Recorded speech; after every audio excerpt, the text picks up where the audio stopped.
My hair is like magnificent. A beast today. It's like a lion's It is mane. magnificent. Did you see the story about the lions? Yes. That killed the poachers? And I was like, you fuck on with your bad self, and I was lions. like, look, I'm never gonna condone the death of humans. Nope. But karma's a fucking bitch. Karma's a bitch. Karma, lion. Lion pride.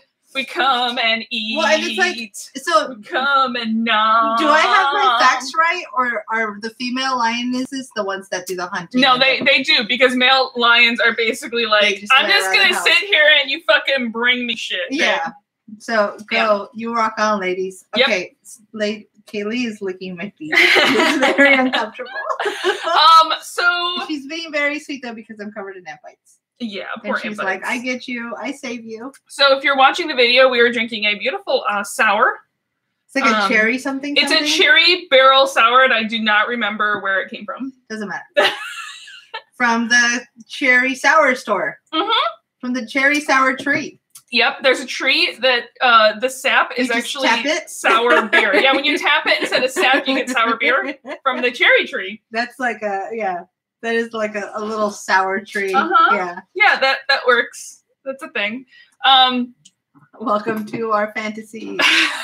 Yeah, we don't think we have too much just for I released a couple days ago. Yes. I recorded this morning, as you can see, I'm in the same clothes, a video spoiler because I didn't get the car cast up, so I sort of re-recorded something. Fancy time. That you can't listen to. I won't. Keep a close eye on your movies rewatches. I'm going to try to just move away from it because I have so many dumb theories right now. But we'll see. Yeah, we're going to record a movie for you guys today, too, to talk over the movie. Would you like to announce the movie? It's Coco! Coco! I'm going to do my very best not to just sob through it or, like, speak the lines and be that person. But it's going to be fun. As long as you speak them in Spanish, please. I'm going to do it. Yeah. I'm going to sing to you. What did I just do to myself? Didn't you say that you went to the movie in the theater with the Spanish, I don't want to say dub, but the Spanish dub, essentially? No, they did not. They had it offered, but I wasn't able to because I took Jesse. Okay. Because I took boyfriend Jesse. We'll just make him watch the English subtitles then. But I have watched it at home with the Spanish dub, and that could be what you're thinking. Because, of course, the second it came out, I bought it. And, like, isn't it just the exact same voice cast? And actually, I think the little boy is different, but everybody else is basically the same. Yeah. Or just, I think it's just the singing voice. Which I find kind of amazing that they're just like, it's the same cast. Well, it's like all these actors speak Spanish. So, whether it's their first or second language. Yeah. Mostly first. So and it's funny because the songs sometimes don't make sense anyway. No, like, Hit Me Baby One More Time. Okay. Let's just think about that one. But so because they're not written in the original language, or they're not built, in the first language. So the songs in Coco are amazing, but when you listen to them in Spanish, it's like, oh, that makes a little more sense now. I love when songs don't make sense in the language that they're originally written in. Like Cheeseburger in Paradise? Listen, Cheeseburger in Paradise makes perfect sense. It's talking about the perfect cheeseburger. In Paradise. I like it. I used to live in a small town that was actually called Paradise, but it was so small that its mailing address was something else. Was Cheeseburger? Yeah, the mailing address was Cheeseburger. So because we technically lived in Paradise, but even if you mailed something that said a different town, that we basically, whenever we made cheeseburgers, you were making cheeseburgers in Paradise. Default saying Cheeseburger in Paradise. That was the first song I knew all the lyrics to. You parrot heads. Your entire family. You're a flock of parrot heads. I'm an unapologetic parrot head. But I am not the biggest fan of his greatest hits album. Yeah. Because they're just too overplayed, and that's what everyone thinks of. That's fair. The man's an amazing songwriter. Storyteller. My mom was in town this last weekend, and we took her down to Universal.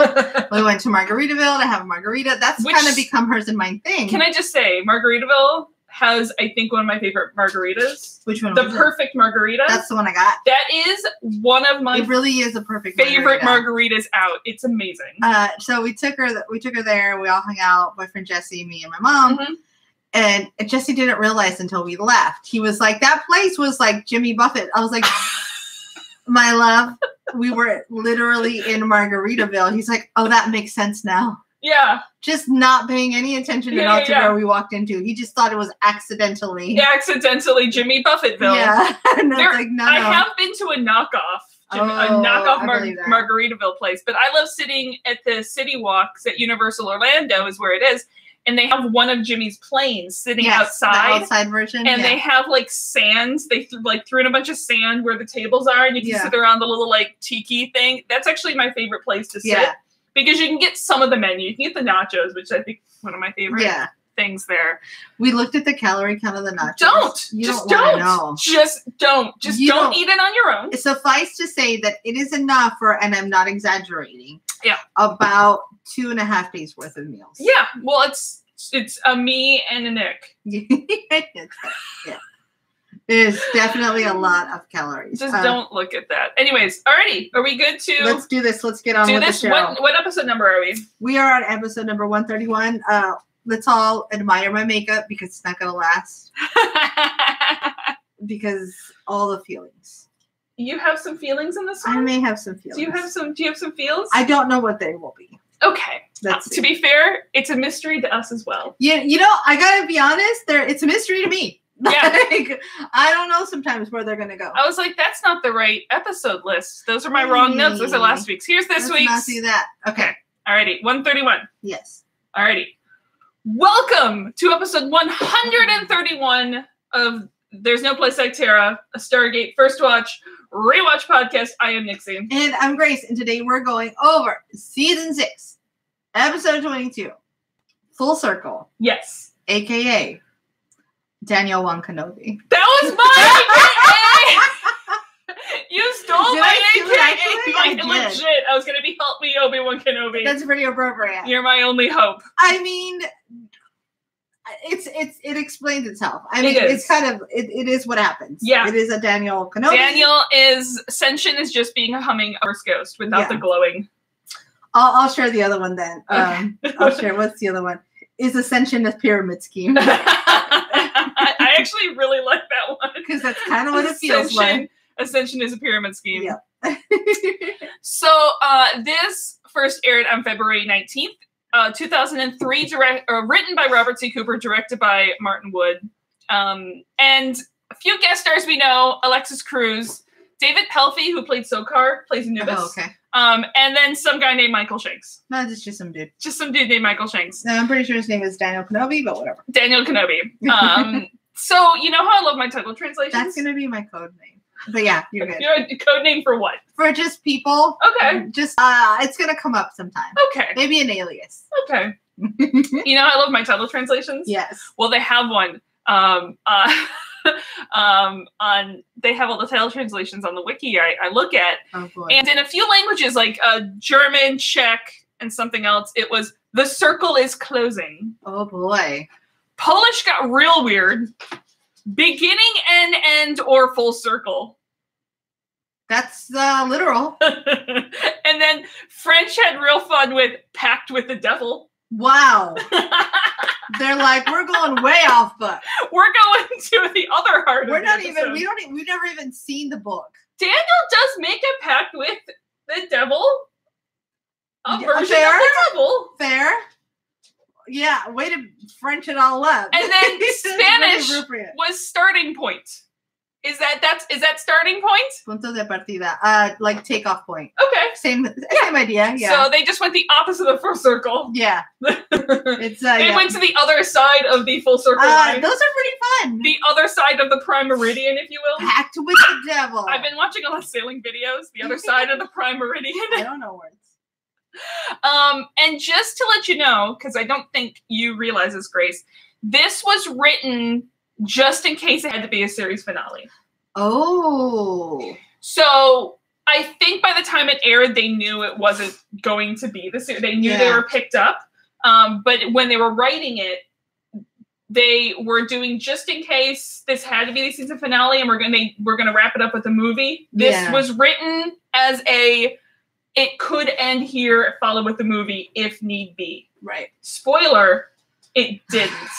Yeah, don't we have like 4 more seasons or 3 more seasons? Well, this is the end of season 6, and there's 10 seasons. Yeah, I can math. Yeah, and then there's 5 seasons of Atlantis, and then there's 2 seasons of Universe. And I'm like dead. I can't even imagine. 2 more made for TV movies. So let's think about this. We've been doing this podcast for what, almost 4 years? Almost 3 years? I don't remember. Okay. How long have we been doing this podcast, guys? For 100 years. So for 100 years? Years we've been doing this. 3 years. So and we're in episode. So we're in season 6. So we have about 2 seasons a year. 2 seasons a year. So we've got at least another 2 years of Stargate. There's 2 years of Stargate. And then how many years of Atlantis? And like 4 years of Atlantis. So we've been like 6 years. Welcome to the We're Never Ending This podcast. I love how everyone's like, are you going to do this series when you're done? Are you going to do this series when you're done? We need to fucking make it that would be Stargate 10 first. years. 10 years worth of Stargate. And then we'll... And that's like not including Tangent Cast. Although we have our fair share of those. So they kind of factor in. So guys, I hope you really like us because we're not going anywhere. This is going to become a game of chicken. Like who's going to give up first? Us or the audience?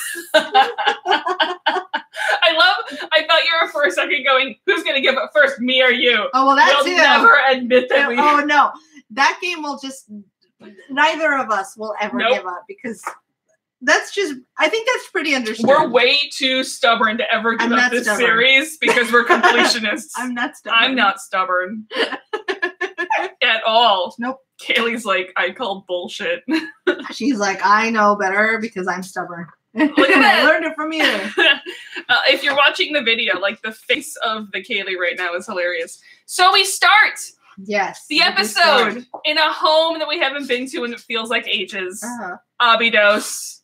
Oh, Abydos. Skara's running to a tent and apparently Anubis is coming. It's good to see that his wig isn't getting any better. That's his natural hair. I don't know what you're talking about. It makes you feel really good. That, you know, it's just the same wig. Some things don't change. Nope. Yeah. So Anubis is coming. He's seeking something, and Kasuf isn't here because we don't have him in this episode. Because Eric Avari was not available. So he's taking the women and the children to the caves to be safe, and Skara is going to lead those who can fight. Although he's pretty sure it's a suicide mission. Yeah. Well. It makes sense. There's a bunch of shit flying overhead. How are you going to win this? You can't really. You're just going to go out to die with honor. But then a voice says that those who stay to fight must not fail. Dun, dun, dun. And we look around and we see that it is Daniel Jackson. And he tells Skara that he won't be alone. Yeah. In his first wardrobe change. How you feeling at this point?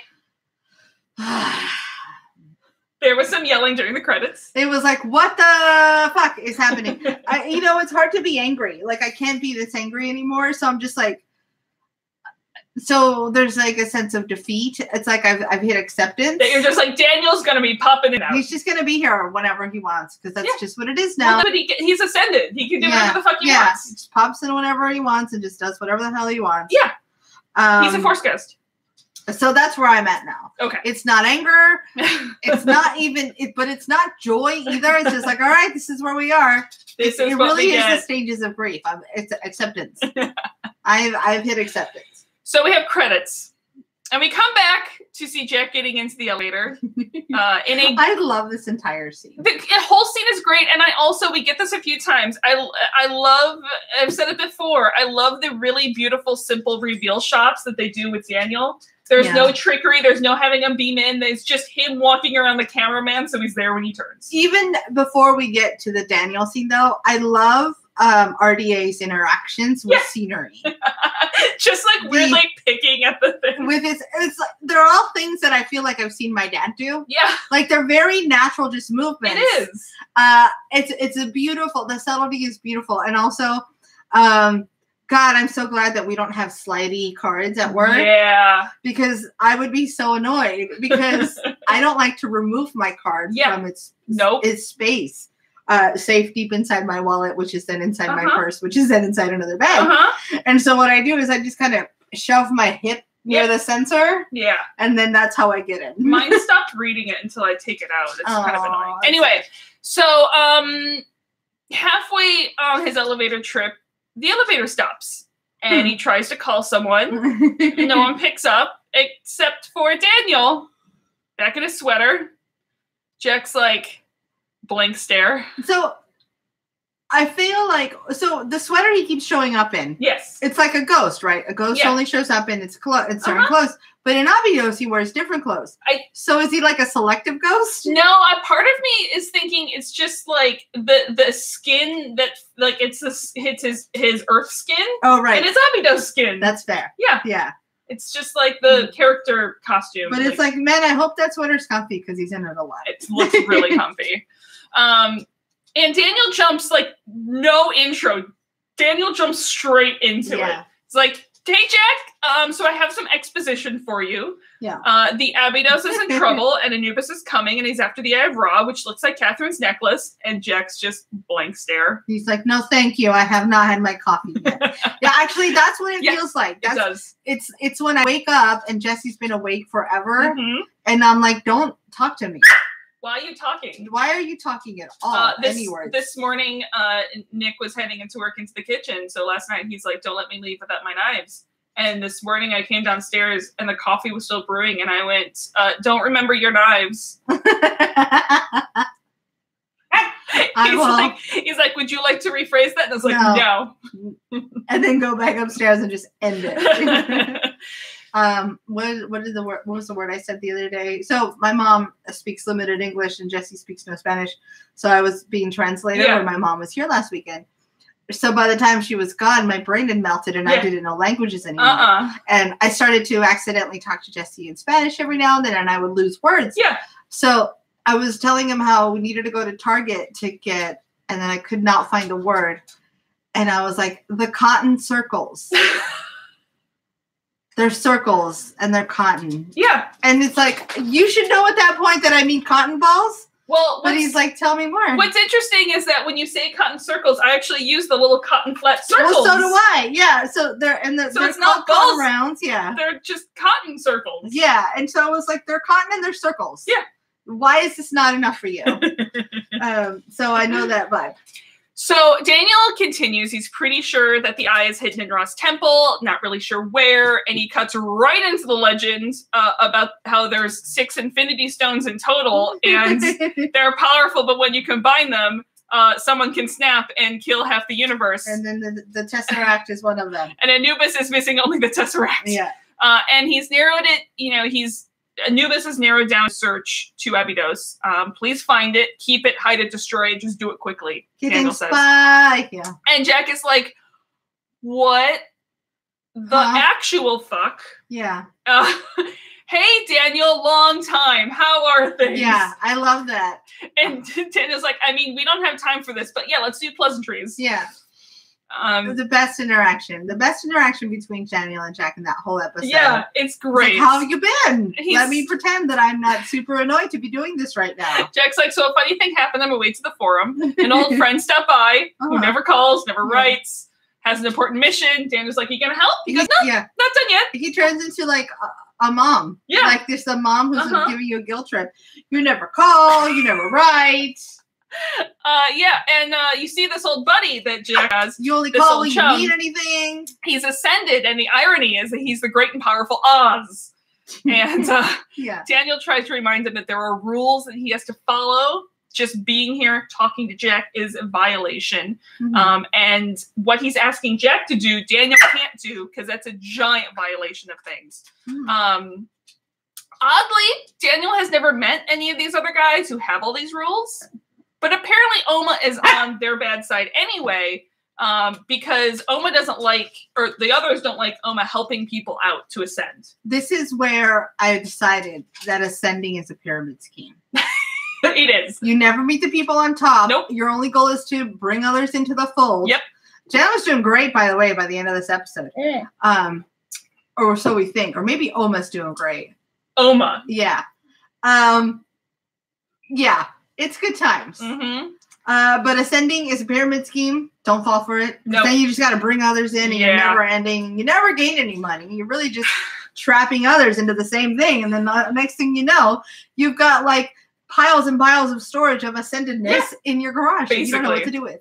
So all Daniel knows is what Oma has taught him. And they're walking a really fine line. The ascension doesn't make you all knowing or all powerful. It's just the start of the journey. The candle lit fire meal thing. Far away things. And if Daniel was to do anything to help, then Oma would stop him. Basically, like, to save herself against the others, Oma would stop Daniel.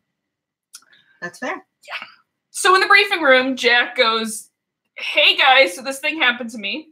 And I have all this intel. And Hammond goes, how'd you get all the intel, Jack? What? Did I not tell you? Oh, what? That's when you're like, so Daniel told me. Yeah. It wasn't the first time I've seen him. And what's great is no one is fucking fazed by this. They're like, yeah, that's right. That's fair. And Jonas is like, what the hell, guys? Why is nobody fazed by this? None of you believe me. Yeah. But you're believing Jack, no problem. Cool. Cool. I see where I stand here. And then Teal'c is like, yeah, no, I've seen him too. Yeah. So at this point, if you're Sam, do you feel a little like a little bit of FOMO?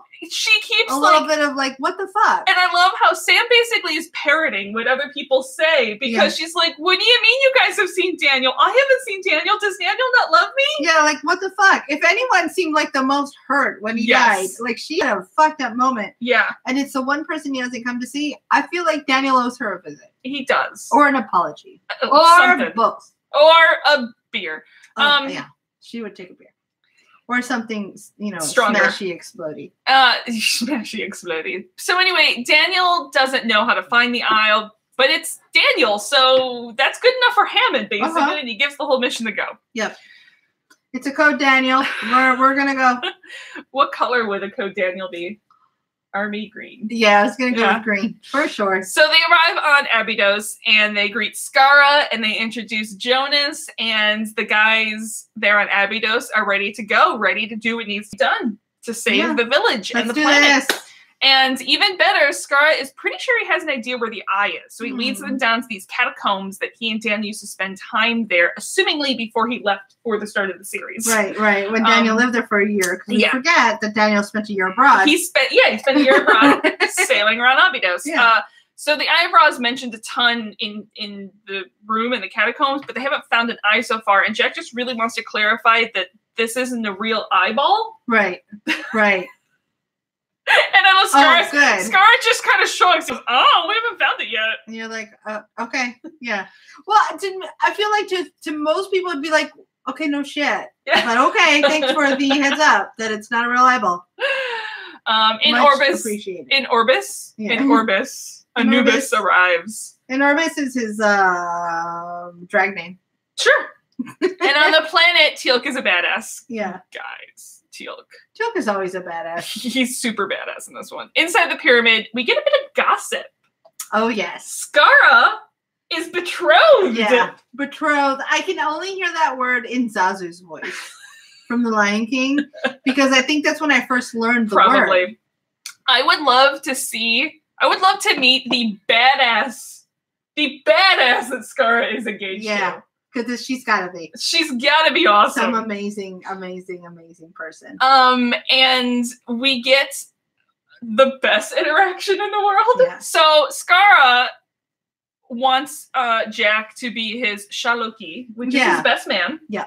But then Skara's smart. Mm-hmm. He's picked up. Oh, yeah. So he asks Jack if he's going to come to the wedding alone. Uh-huh. Who are you bringing? And Jack's like, well, I'm assuming Sam's invited too. Well, yeah, Sam's invited. She can bring a day too. Who are you bringing? That's what I would have said. Yeah. She gets a +1. And at this point, Sam's walks up like, I didn't hear the conversation. What's going happening? I'm gonna play innocent, but even though I totally cut off. Yeah, the friends going to a wedding. Sam's like totally just friends. And Jack's like, Jonas, did you call my name? Weddings are never comfortable like that. When you're just friends with someone and you're like, this is awkward because all people are doing are being all lovey at each other. This is super weird. And the look on Sam and Scar's face as Jack walks away is priceless. Yeah. Because they're so clearly fucking with him. Yeah. It's great. Yeah, I want to see the episode of Scar's wedding. I want to see it. I want to see how weird it is. But will we get it? Is there ascended weddings? I want it to be a thing. I want Jack and Sam to sit uncomfortably at a table all dressed up with a weird chicken and being all dressed up while they just watch people be all lovey-dovey at each other. That's what I want. That would be great. Mm-hmm. So outside, I believe his name is Tobias, asking Teal'c questions. Scar told him that Daniel isn't dead, that he's a god. And Daniel's like, Teal'c, yeah. Teal'c is man. Teal'c is. He's like, he's not a god. Tobias like, well, but I mean, Daniel got our freedom from Ra, and now he's asked us to fight and maybe to die, and he's gonna protect us. And Teal'c's like, and this is when Teal'c says the best line that's ever been Teal'c. It's so good. And I'm gonna steal it for Danae. Go for it. If you are not prepared to die, you should not be here. Exactly. It sounds morbid, but I don't mean it morbid. I feel like that's a life motto. It is. And as the death gliders fly overhead. It's like, if you are now prepared to go full ham. Yeah. That hard ass motherfucker. Yeah. Then don't do anything. No. Then don't be here. If you show up. Yeah. Show up, man. Yeah. If you are not prepared do not to die, have commit to shit. Do not be here. Do not have commit to shit. So to life. Yeah. A major battle starts. And in case you forget, Teal'c and his rocket launcher are badass motherfuckers. Yeah. So downstairs, Jack and Jonas are discussing the size of Ra's domain. We're going to leave it at that. Teal'c radios into Jack that shit is not going well. I know that we're talking about the show, but I just realized that I'm going to put a sign up during D&D nights that says, if you are not prepared to die, you should not be here. Okay, I'm back. I'm back. Okay. Shit is bananas upstairs. And I'm going to just kind of leave it with that and not go into details because there's way more other stuff going on downstairs. Jonas is like, well, if Daniel was here, this would be a lot easier. Look, can we all stop leaning on Daniel? He's not here. Let's be... Jonas is like, I just really want to see Daniel again. I just really liked him. I want to apologize. He's not here and I can't talk to him. Okay, bye. And Jack knows that Daniel's here somehow. He just starts yelling for Daniel. We get another of those great reveal shots. Because bam, Daniel. And he shows up in an unlocked outfit. Like the unlocked, like it was just grayed out in the game and now he's unlocked. He's like, ta-da, new outfit. And Daniel knows that the eye is here somewhere. And this is the first time Sam sees Daniel and she's just like, what the fuck? Dad, that's a Daniel. You're dead. You weren't just imagining shit. Yeah. He's actually there. Considering she's doing pretty okay. Because I'm sure in the back, like, I would like to know, Sam is Scully in this moment. If I'm going to go to X-Files, between Mulder and Scully. Okay. Because Mulder is the person who always believed. Okay. He always was the person who was like, yeah, there's probably vampires there. Yeah. And Scully is the woman of science, who is like, I'm not going to believe shit until I see it. And even if I see it, yeah, that makes sense. So, I'm going to find some sort of reason. Exactly. So even hearing Jack, who Sam trusts implicably, say that, no, Daniel has visited me twice. Sam, I'm sure, in the back of her head is like... There's got to be some explanation. Rational explanation. Because I saw Daniel die, but also Sam saw Daniel ascend. Right. And also Sam has seen enough shit. So I would love to know... I think Amanda played Sam's face so beautifully in the scene. And it's in the background, too. Because it's like, how do I process? It's like her brain broke for a second. Yeah, absolutely. Because she still is seeing something and the science for part of her brain is still having to try to process it for a second. Yep. And it's great. And Jonas sees him too again. And Jack's like, yada, yada, I feel yada. like I'm surprised Jonas doesn't like run and hug him. Like that's his first instinct. Yeah, I feel like that, like kind of like when you open the door and the dog runs and it's like, oh yeah, you've been gone for so long. Are you saying Jonas is a puppy again? Jonas is definitely a puppy. So Jack's like, yada, yada, yada. Daniel, do you hear the giant battle going on upstairs? Yeah. Can we get to the important things You here? need to do something about that. Yeah, you're here. It's important to see you. You died and now you're not dead. Okay, let's fix this. And it's basically his like wrap. Yeah. Jack gives no fucks about what Daniel supposedly can and whatever rules he's following. Right, he's not interested in He's rules. like, we are here because of you. So you either help this shit or we're going home. Yep. He goes, you need to cross the line. Yeah. The line must be drawn here. This far, no far. Okay, I'm done quoting Picard. So Daniel takes a half a moment, he considers, and he steps over that metaphorical line. Yeah, so Daniel goes and changes his alignment from lawful good to chaotic good. Yes. Although he never really was lawful good. I think he tried to be when he ascended, and then it's like, we're done. Yeah. We're just kidding, I've always been chaotic. Yeah. He's done playing games. He jumps into the Where in the World is Carmen Sandiego game, and Teal'c radios in that they can't hold their position anymore, so they're falling back to the pyramid, and Jack and Skara go to help hold the line. Mm-hmm. Different line. Hold the other line. Love isn't always on time. That's all I know. That's all I know.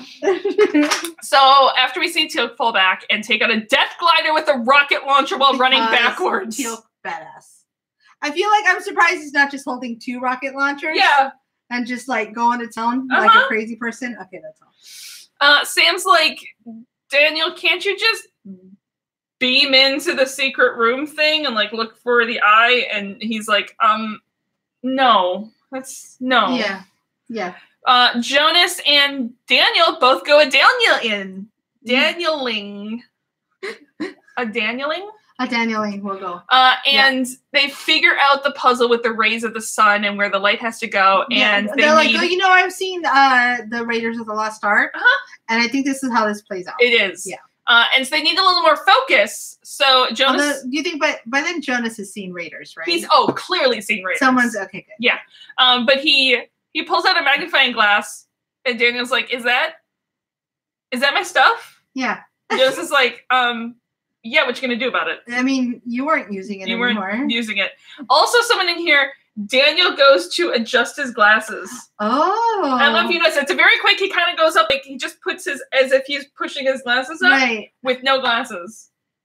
Just that makes sense. Which I will admit, because I wear glasses probably 90% of my life, I have caught myself so many times when I'm wearing contacts and not wearing my glasses, going to adjust my glasses. That's awesome. Yeah.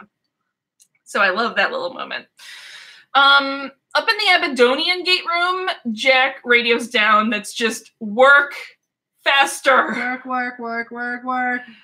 Shit bad. He just plays the Rihanna song at them. It's like, just get some work done. So down below, the magnifying glass is not working, but Daniel notices that the rays on the fresco are red.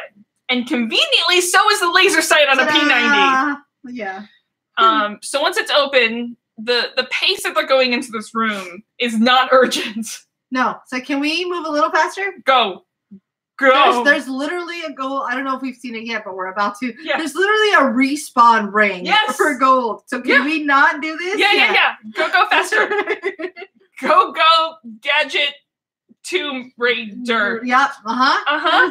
So the Jaffa come into the Abadonian gate room, and it's not pretty. Our friends are getting killed. Skara gets hurt and goes down. More Jaffa are respawning. Yep. Bad. It's a great fucking way to do that, too. Just keep shoving people into that little ring. I like it. So back downstairs, Daniel is reading a tablet and having a moment. He realizes that all the other ascended folk are ancients. Yep. And the tablet he found is written a very old dialect of ancient. The ancients evolved. It's an ancient, it's if you will. ancient tablet. And the ancients evolved from a race of humans that lived long ago, and they were wiped out by a plague. And if you didn't ascend, you died. I wonder what type of plague wipes out something this important. Yeah, that's a really strong plague. It's like, what are we dealing with here? Is it locusts? Just locusts again? And Daniel he's like, I have to go. I'll be back. Don't lose that tablet. It's tossed by the lost city. That's super valuable. And he's off. He's really getting into this piecing out idea of being ascended. I gotta go now. Yeah, constantly taking the disengage maneuver. So let's just think about this thing, this fairly cataclysmic Stargate revelation we just had. that there's a whole race of ascended people. There's a whole race of people we have yet to meet. Well, but they're the ancients. Right. That we talked about, that we've been seeing their artifacts for so long. Yep, they were humans. And they're the ascended. Uh-huh. Well, it's like, it's not surprising if you think about it logically, but it's like, oh shit. Yeah. Yeah, of course it's this. It does make sense, but it still does change the rules of this game, I feel, fairly dramatically. Oh yeah. Ultimately, we're just dealing with other humans to some degree. I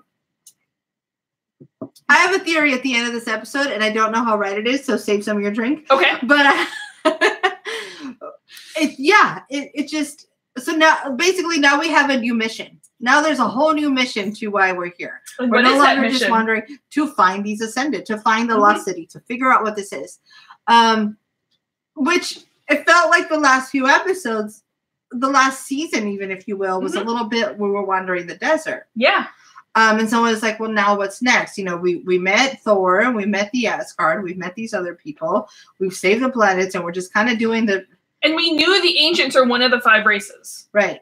But now we know that we could meet them. That they are available somewhere. And have we met one? Well, we met Oma. Yeah. So we've met an ancient. Yeah. Yeah, that's true. We're about to meet another one. We'll see.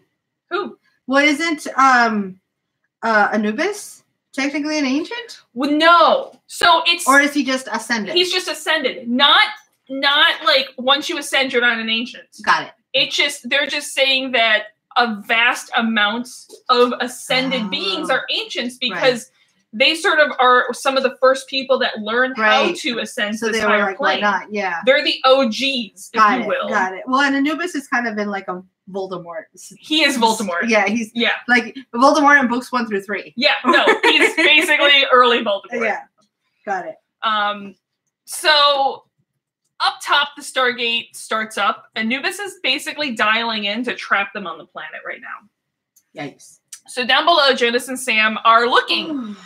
Basically, they're doing the same thing that we do in all of our D&D campaigns. You feel along all of the walls looking for secret compartments. We're going to check all the things everywhere forever for traps and things, and then we're going to hit everything. And Jonas starts... All this did was remind me of the one cringy time where I could have sworn we read the message on the fountain. Okay, guys. We were in a room. This is a serious thing. We were in a series of rooms, 3 rooms in a hallway with 2 dragon fountains with writing written on the fountains where we were supposed to say the entire phrase. Yeah. And apparently we didn't because we're assholes. But we're also kind of sure that we did. Well, I don't think we did. I think in the clamor and the clangor, we assumed we did, but one person talked who wasn't smart enough to say, I say all of the words. I think actually what happened is that we'd all said it in our heads, but we never actually said it out loud. Right. And the DM is very picky. Well, he's specific. He's very specific, which as good DMs are. We didn't say it. We didn't say it to him, and our spokesperson did not specify. And I can't even remember who it was. I don't remember either. So, because I know if it were you or me, we would have been like, I say this word. I say this set of words. I say all of the words. I say them backwards. We lost a lot of XP on that one. We lost a lot of time. Yeah. And yeah. I can't even remember where I was going. Anyway, that's what this room reminds me of. So because Jonas always say everything and knock on all the things. Knock on all the things. So he finds a hollow in the wall and you can't find a latch or anything. So instead of any more of this archaeology puzzle bullshit, my Sam just puts on her safety glasses and makes her own hole. Can I tell you how much I love how she's just been raring to shoot something? Because she goes, stand back. And Jonas almost has to duck out of the way. Like she says stand back, but she's halfway like caught. And he's like, oh fuck. And like the look on his face is like, I'm gonna get hit. And again, we know my D&D character is based on Sam. Her name is Sam. This is kind of also the dynamite thrower. Yeah, I just throw fire at shit. So I have a couple times tried to, in fact, that same dragon thing, a couple times I couldn't figure out the problem. So there's a couple times where I literally just threw balls of flame at the statues. It's like, well, can I just kill it then? Can I destroy it? Fuck it. Again, I really love love that my character, I've captured Sam so much. Oh, yeah. She's She's like, I'm done being an archaeologist. Can I just kill it? Anyway, so. That's probably what our group is missing is a Daniel / Jonas. We are. We're just a bunch of assholes. We're just a bunch of assholes. As some good D&D groups are. So they find the eye, but it's too late. Because Jack and Teal'c and a badly injured Skara come down the stairs, and it sounds like basically everyone else is dead at this point. Yeah. So the first thing Jack does is strap some C4 to the eye to see how badly Anubis wants this thing in one piece. And that's when Harak, who is the Prime, the Jaffa Prime. Oh, yes. My an old friend, term apparently? is missing. Yeah. First Prime. Thank you. Damn, you said it at the same time. Prime Meridian. He's the Prime Meridian. Comes down the stairs and it's just like surrender or die. He's the Amazon Prime. And he says kick or death. And Jack just starts quoting Eddie Izzard, which is not far off from what he actually does. Yeah, it just, the snark levels are... Here's what I think. If I'm ever in a situation with Jack and the snark levels get higher, that's how I know we're in real trouble. Basically, yeah. Because the snarkometer just goes through the roof, the bigger the trouble is. Yes. So, Harak, Jack just threatens to blow up the eye. Harak goes to speak with his master. Jonas is like, did you really have to piss him off? And Jack's like, yeah. I mean, if we're going to die, I might as well die having pissed him off. Yeah. Stand by for barks. So, we see a dog. We'll see if someone notices it. Yeah. Who's four-legged. So Teal'c is like, guys, Skara's not doing good. Yeah, I don't know if anybody of you guys noticed, but there's a lot of blood here. And he goes over and Skara tells Jack that he failed him. And we're like, no, don't do this. Don't go into this. So back up on the Anubis' ship. Harak reports in. The SG-1 is being assholes, saying they're going to destroy the eye. And Anubis is like, fine, tell them that they're going to hand it over, or I'm going to destroy Abydos. Yeah, because why not? Harak leaves. Daniel goes full Obi-Wan. Daniel Kenobi is back. Yes. He's saying that he will stop Anubis before he can touch one hair on Abydos' head. That's his baby. And you know that he can. Yeah. Yeah, well, at least we hope we can. Yeah. Well, that's what he tells Anubis. Anubis ominously, I got the word right. Ominously tells him, look, I know what you are, Daniel, but you don't know what I am. Whoa, that's deep. And he starts glowing. And Daniel's face is the face of someone who is trying to remain calm and badass, but inside they're going, oh shit, oh shit, oh shit, oh shit, oh shit, oh shit. Everything is fine. Everything is fine. I'm fine. I'm standing in a burning room. This is fine now. Yeah, this is not a big thing. This is totally okay. Harak heads down again and shares the cake or death bid again. All of Abydos this time is going to die. Yeah, well, yeah. Jack's like, have fun. I don't know what to do now. Like, Jack, it's just kind of Shitsville. Jack is in a Kobayashi Maru situation here. Do you know what that is? No. It is the test in Star Trek. Okay. It is the test at the Academy that's the no-win scenario.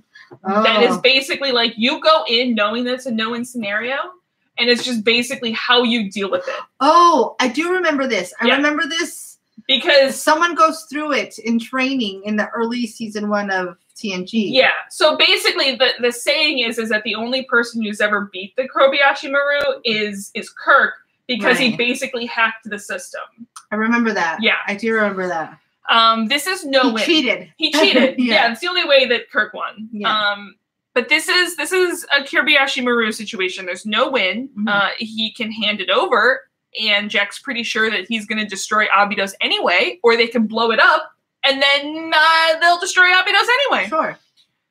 So meanwhile, Skara calls Jack over. So what do you do at that point? What do I do? Shh. Be glad I'm not the one making the decisions at that point. What if it's you who has to make the call? What do you do at that point? Oh, I would... At that point, you kind of have to accept that unless, like, Daniel or something does something serious, you're not making it out of there. Yeah. So you can... At that point, it's like, fuck, if I'm not gonna give you the satisfaction of having this, because even if SG1 dies, even if Abydos falls, then like, at least he doesn't have the eye and doesn't have that power. But here's the thing, now giving him the eye could stall for time to give a chance for other things to happen. It could, but to me, it's like you have to be sure that there is something in the line, because if you hand it over, then basically he has a Death Star. Yeah, I'm with you. Yeah. I just playing devil's advocate. Oh, yeah. But it's like, oh, if it comes down to it's my choice of how I die, guess what? Who's going to decide how I die? Exactly. Me. And I'm taking you with me. Exactly. So meanwhile, Skara calls Jack over.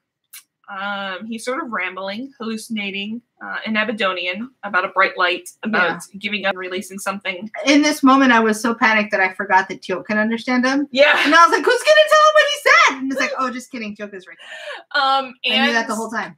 And Skara dies. Or does he? And then he ascends. Yes. Quickest death ever. Just a little bit of death. Just a little bit of death. To spike your ascension. To be fair, that was about how long Daniel was died in real time. That's true. Daniel was died, guys. So back up on the mothership, Daniel and Anubis are still snarking at each other. But then again, maybe Daniel won't have to take action, because just then a shit ton of motherships show up out of hyperspace. It's the mother's load of motherships. It is. Yu is commanding the System Lords as a whole against Anubis, and they want the eye. Also, Kobayashi Maru sounds like a Sanrio character. It does. Like a Hello Kitty character. Okay, the System Lords want the eye of Agamotto. So it took me a second to find that one. So it goes with the Infinity Gauntlet. That I think was my other AKA, Infinity Gauntlet. Oh yeah, that's appropriate. Infinity War. It's appropriate, yeah. And then Daniel makes an interesting deal. Daniel will hand over the eye if Anubis swears to never harm the people of Abydos ever. Daniel's gambit is what I call this part. And Anubis agrees, and Daniel promises to hold him to that. Here's the thing. Here's my question. Is Daniel really so blinded right now? And so I don't know if it's necessarily naivete, or more just he's so just wants to save Abydos. So wants it so badly that he will actually believe that Anubis is going to hold to this. It's his one flaw. It's his flaw. Yeah, he's too trusting. Well, he holds too much importance to Abydos. That's his flaw. Oh, okay. Do you see what I mean? Yeah. So his flaw is that nothing is more important than this place. Because I think, because the cool, calm, collected approach would be like, nothing's worth this. Yeah. Nothing. Blow up Abydos at the end of times. And I do think that this entire series, starting at the beginning of the series, I do think this entire time that Daniel has thought of Abydos as more of home. Oh, yeah. I'm not saying that's wrong. I'm just saying that's his flaw. It's like... but that's why it is, because this is his home. It's like... Characters have like Superman is Lois Lane, I think, for most of the time. I don't know her as well as everybody else. It's Lois Lane, but it's Lois Lane. Every hero has a flaw. Yes, and that's his. It's like Abydos is his thing. Like everything else goes out the window. Blinded to when everything Abydos else. Is in trouble. Yeah. So back down. Mine would be a Stormageddon. A Stormageddon. It's like I will kill men. I will kill things. So, to be fair, Kaylee would kill things on her own. Yeah, I wouldn't have to step in. Back down the chamber, Jack is trying to consider all his options to get out of here. Right. Daniel just shows up and is like, Anubis really wants that eye. Yeah, he just tunes in for a second and is like, hey, save the tablet, save the world. Save the tablet, save the world. And we learned that Daniel did not help Skara ascend. Right. It was Oba. That was intrigue, because I thought it was all Daniel. I was like, oh. Daniel has no clue what happens. So almost like watching like a TV in the background and just interacting when she wants. And that's what Daniel can feel it then. Mm-hmm. Daniel knows like Oma's here watching me. And he gives no fucks about it anymore. Yep. We need a Daniel, I just realized this. a votive candle, like the Catholic votive candles, that has Saint Daniel, protector of Abydos. I need one of those. We can make that happen. Make it happen. Okay. So Daniel gives no fucks anymore. Anubis is like, and it's what he realizes. He shares what he learns. Mm-hmm. Anubis is a half bastardized ascended being. Yeah. Yeah. He's Voldemort. He's Voldemort. He's a Voldemort of Ascension. So when Anubis ascended, the others at some point tried to kick him out and send it back, right, mainly like, because he's a giant douchebag. Right. But it didn't work. Mm-hmm. So he's stuck. He's like mid-transformation. He's stuck in purgatory as still just energy. Right. In like he needs to find a weird, skittish professor whose head he can live in the back of. Yep. That's pretty much what's basically. And then find like a giant snake to drink its milk, which gross. Snakes don't make milk. No, that's let's not think about what he's drinking. Yeah, no, that's a thing that I actually went to. We were rereading it. I literally texted those girls going, snakes don't make milk. Nope. They are not males. No, they don't. No, they don't. We're gonna leave that there. Snakes don't make milk. That's the AKA for this episode. People are gonna read that and go, "What the fuck?" And then they'll get to this episode, and then they'll still be, "What the fuck?" Yeah, they're like, I don't know about these people. So, he's still super powerful. Anubis is, because he's stuck here, and like either the others can't do anything, or they just don't give a shit to do anything. Yeah. Either way, it's bad. So I love how Daniel turns to Sam, and here is like, "What, you didn't tell him about the tablet yet?" And Sam's like, "What? Other things going on." I don't know if you've noticed, but we're getting killed to death. And the Jafar are moving closer. And so Daniel gets to his point. With the system lords in orbit around the planet and all these things going on, you need to turn over the eye. He's very pointy today. He's very. And Jack is like, "Come again for Big Fudge." Yeah. No. Daniel tells SG-1 about the deal, that SG-1 can go free, and I was like, I'm pretty sure that was not part of your deal with Anubis, I think you're just like adding to it now. Yeah, you didn't. That was not part of your deal. You're fudging the truth a lot. Well, it's like, oh, you mean this thing that we've all been like risking our lives for, and Skara died, now just hand it over? Yeah.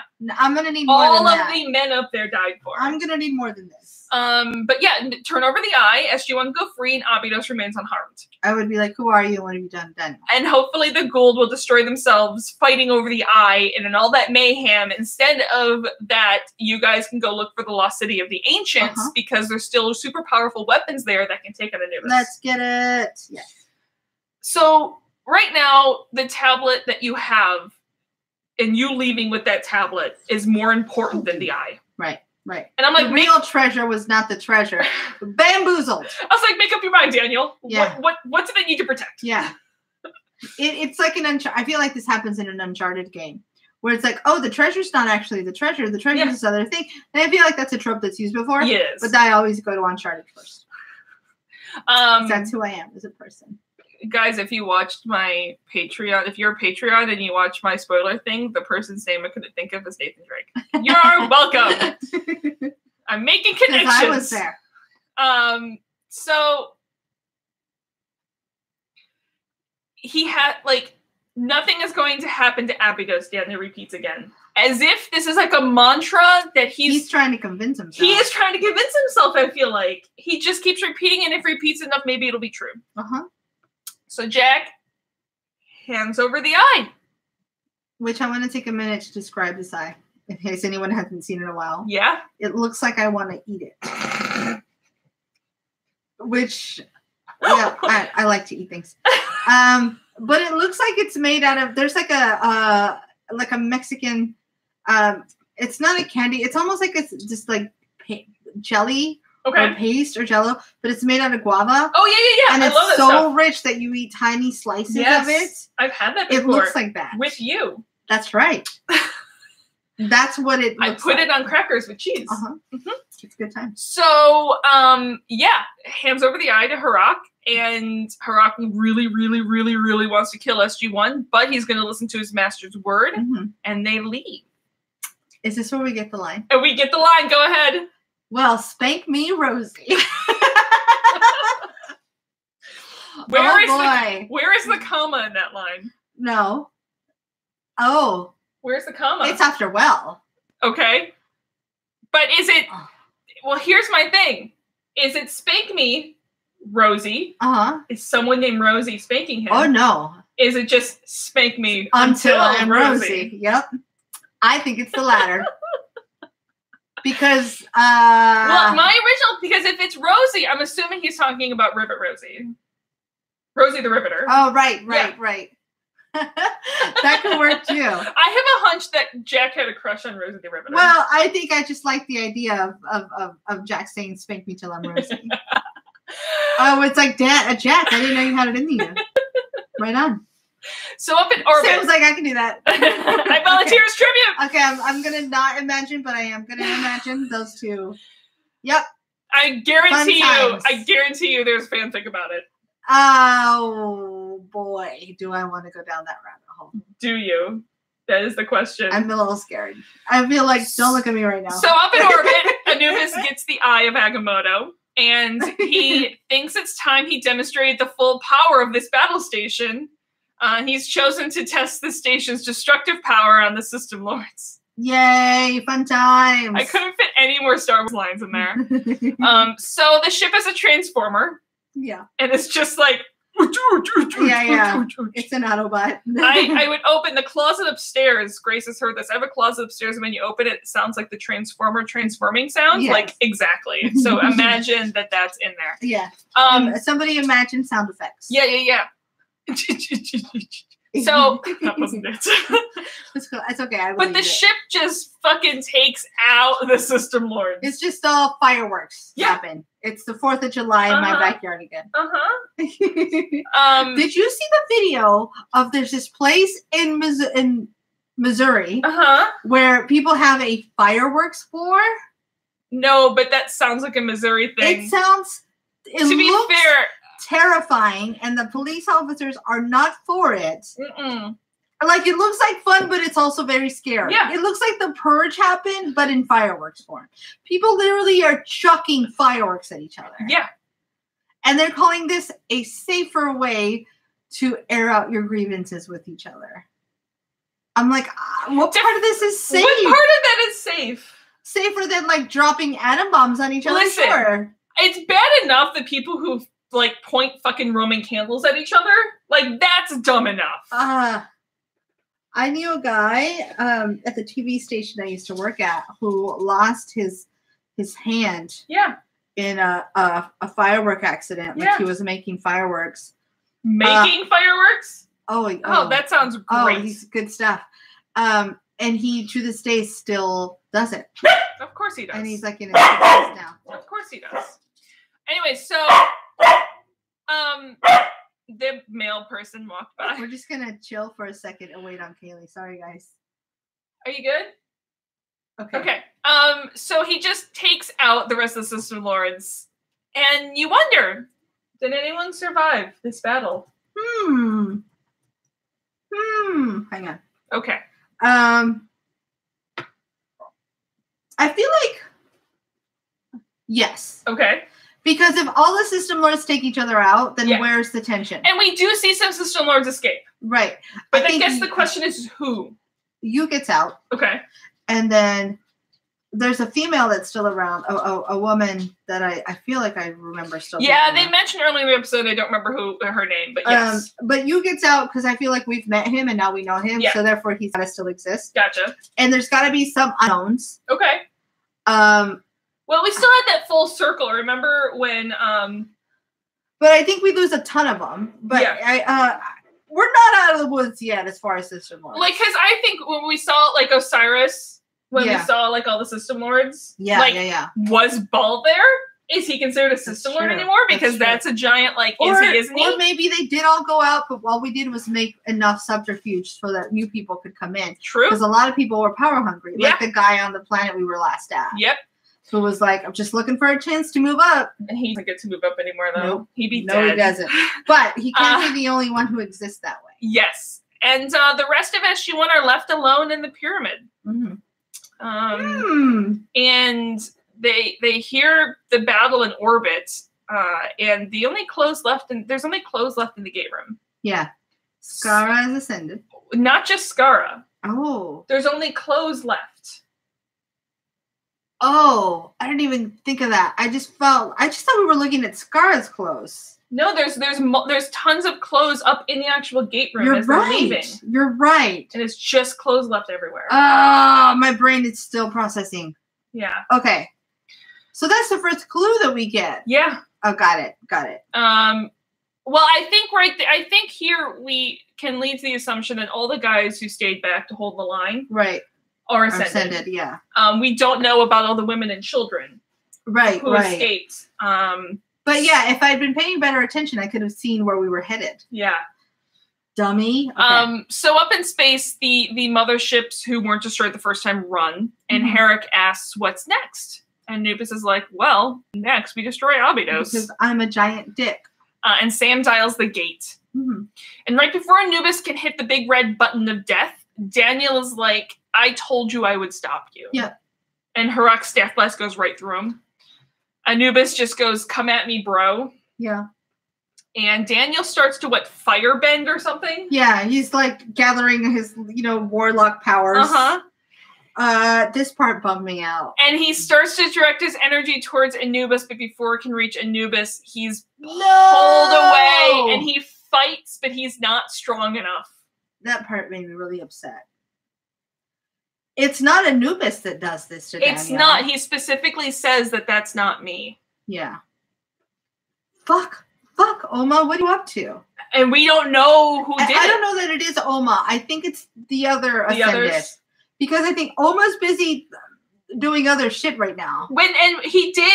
Daniel did say at the start of the episode that Oma would stop him. That's what I mean. If it comes down to the work that Oma's doing or Daniel, she would be like, "Fuck out, Daniel." But I think the others are still watching too. The others are still watching, and regardless of what their deal is with Oma, they're going to stop Daniel.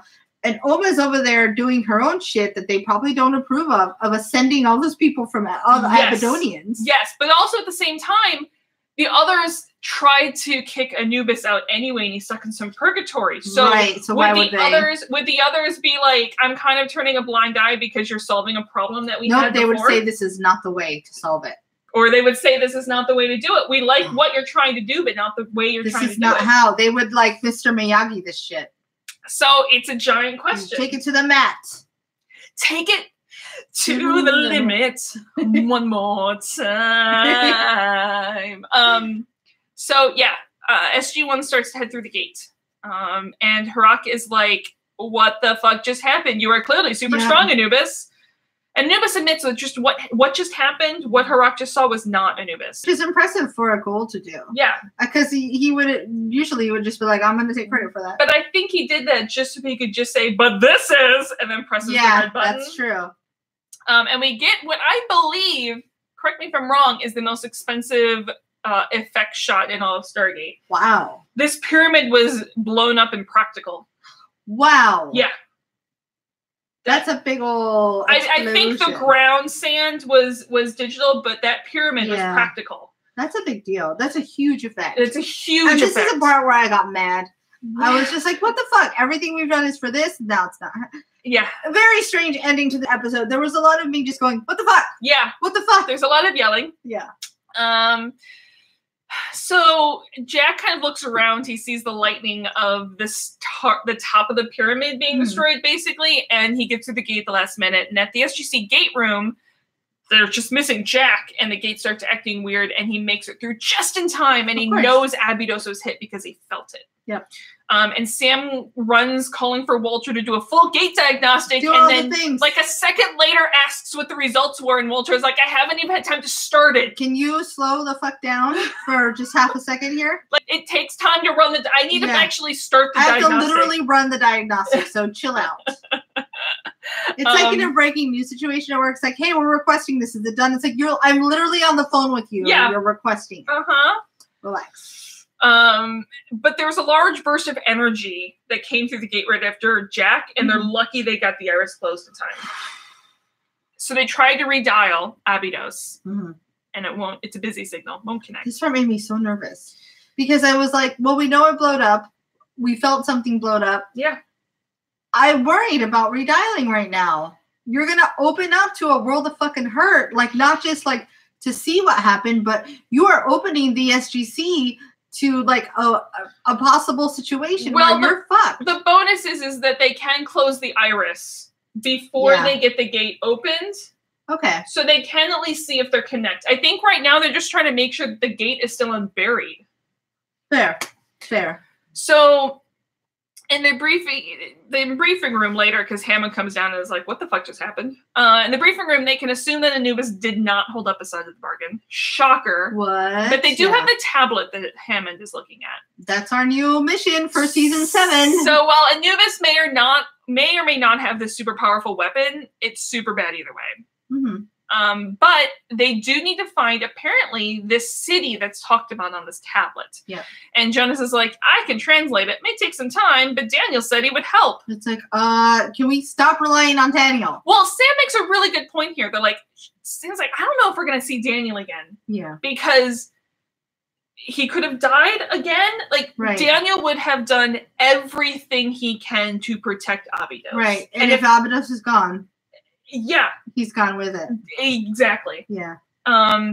So we have no clue how long it's been, days, whatever later, but they're still dialing Abydos, since Sam will keep trying until the Toker ship flies over the planet to confirm there's nothing left.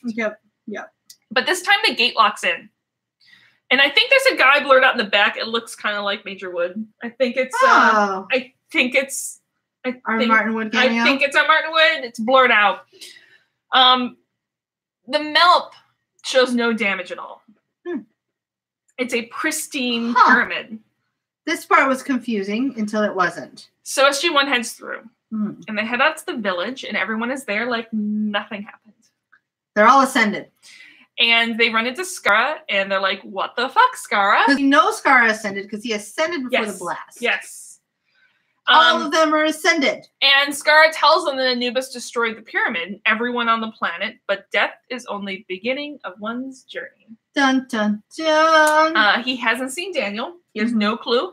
But Oma did this. Yeah. Oma saved Abydos. Which is another reason why I don't think she's the one who held Daniel back. Okay. Because, I mean, I don't know how it works, but is she in all the places at once, doing all the things at once? We don't know the rules. Yeah. Yeah. But we've seen that Daniel goes from place to place. Yeah. You know, like he's not everywhere at once. Skara wishes Jack well. They're not going to see each other again, at least not for quite a while. But do not fear, you will find your way. No, I do not like. And as Jack reaches down to pick up a football, asking what that means, the village is gone. Theory. Yes. So all of Abydos is ascended. Yes. We're looking for a lost city. Uh-huh. Somehow there's time travel and Abydos is this lost city. Okay. That is the theory. Okay. So these people are the people who ascended and became the ancients. Somehow it's all full circle!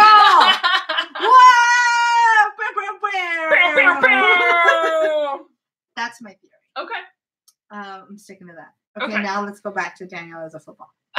Daniel is a football? Daniel is a football. Okay. So Jack picks up the football and the village is gone by the time he stands up.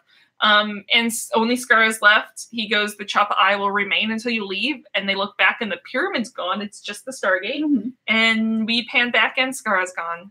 And Jack says it's time to go home. Isn't there something talks at the end of that?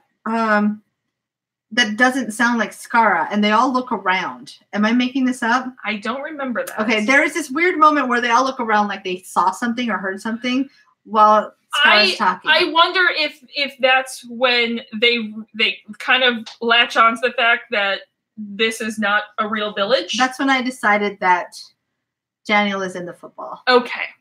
Because they're like, I sense a Daniel. And Daniel's in the football? He's in the football. Did they take? They don't take the football back. Like with a them, little Wilson. Because Skara does take the football back. He kicks it really far. Daniel does. No, I'm being silly, but Daniel's around somewhere, and I think Skara may have been talking to Daniel and not to the crew at that point.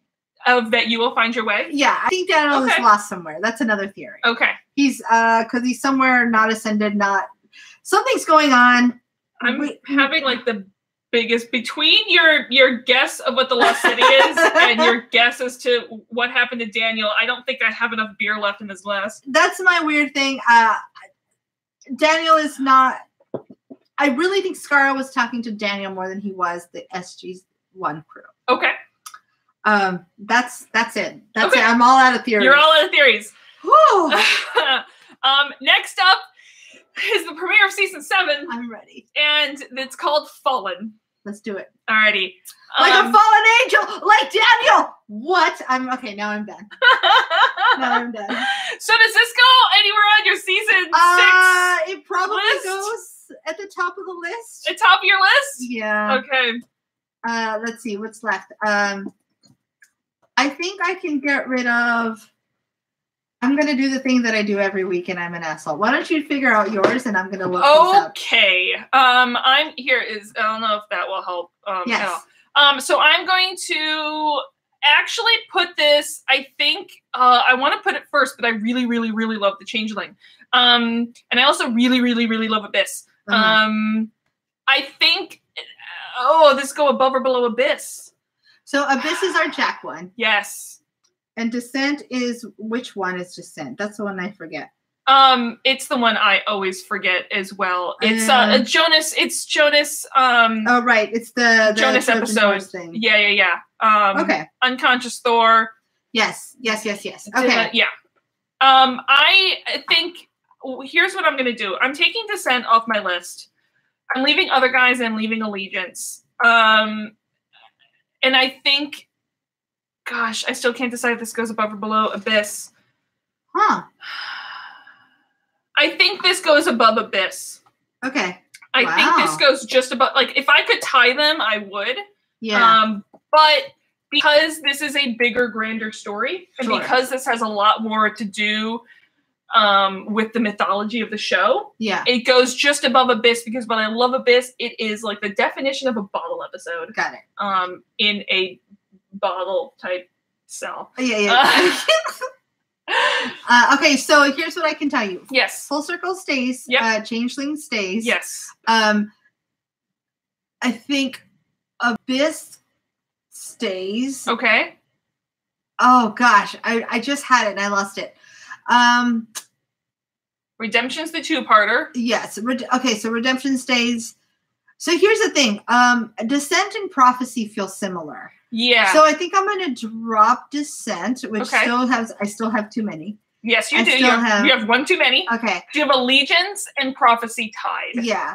Oh, goodness. And they're 2 very different styles of episodes. They are. They are very different styles of episodes. I don't want to lose Redemptions. Okay. Which makes me think that. So it's almost like Redemptions and Prophecy are similar to me. They're because they're both Jonas heavy. Well, Redemption is not. Descent was the Jonas heavy one. Oh, got it. You know, Redemption is the whole team coming together. You have Braytek and you have Ryek and Teal'c off on their own. But it's also the first time we get Jonas as part of the group. It's like he's trying to figure out how he fits. Because Redemption's the season opener, so it is the first time we kind of see Jonas, but that's very much like a B, almost C plot. Yeah. So to me, it's like Jonas is the odd man out. Yeah. And so is Prophecy in a way. It is, yeah. So I'm gonna this feels weird, but I'm gonna lose Redemptions and keep Prophecy. Okay. And I think Prophecy goes above Allegiance. Okay. I actually, you know what? I actually think that kind of works for you. Because Prophecy is your style of episode. Yeah. More so than Redemption. Yeah, and it's just the way that Allegiance is that last is place. Yeah. So my list now, to me, it's important to show this, like, the relationships. Yeah. And that there's like constantly there's a Jonas odd man out, and we get comfortable in the middle of the season, and then at the end it's like, no wait, he's still the odd man out. Which now, having watched the finale, I can see like, oh, there's a fucking reason, because Daniel's not out of the picture. So this weird feeling that you felt like your boyfriend was still hanging out with his ex is because he is. Strange. I know. I'm just It just, that's how I relate it. I gotcha. So my list now goes Full Circle, Changeling, Abyss, Prophecy, and Allegiance. And I'm gonna tell you, it's gonna sound weird. List. Yeah, I may move Abyss down. You may move Abyss down? Where are you gonna move it to? I'm gonna move it under Prophecy. Okay. So Prophecy, then Abyss.